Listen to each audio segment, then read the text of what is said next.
Satyabama Institute of Science and Technology, Chennai and Sriperumbudur.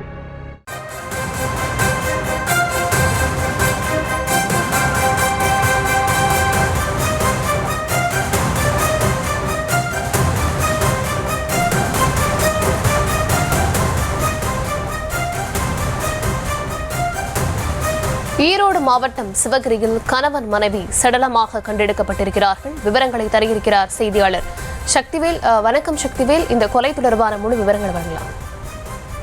வணக்கம். சிவகிரி அருகே தோட்டத்து வீட்டில் தனியாக வசித்து வந்த கணவன் மனைவி அடித்து கொலை செய்யப்பட்ட சம்பவம் குறித்து அந்த பகுதியில் பெரும் பரபரப்பை ஏற்படுத்தியுள்ளது. ஈரோடு மாவட்டம் சிவகிரி அருகே உள்ள விளக்கேத்தி உச்சிமேடு அடுத்த வெள்ளங்காட்டு வளர்ப்பு பகுதியில் உள்ள மேக்கரையான் தோட்டத்தை சேர்ந்தவர் ராமசாமி மற்றும் ஒரு மனைவி பாக்கியம்மாள். இருவருமே பாத்தீங்க அப்படின்னா விவசாய தொழிலாவது செய்து வராங்க. இவர்கள் இருவரும் மேக்கரையான் தோட்டத்தில் உள்ள வீட்டில் தனியாக வசித்து வந்துள்ளனர்.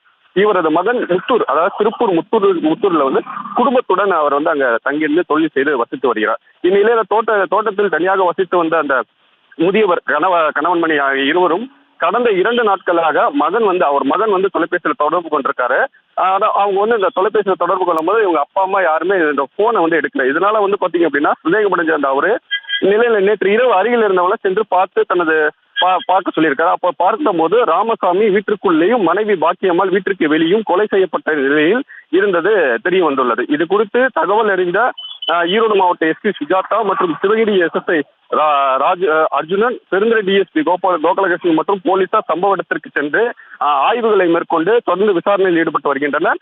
மேலும் இந்த பிரேதத்தை மீட்டு அடுத்து கொலை செய்யப்பட்ட சம்பவத்தை குறித்தும் விசாரணை நடத்தி வருகின்றனர். இச்சம்பவம் சிவகிரி சுற்றுவட்டார பகுதியில் பெரும் பரபரப்பை ஏற்படுத்தியுள்ளது. விவரங்களுக்கு நன்றி. Satyabama Institute of Science and Technology, Chennai and Sriperumbudur.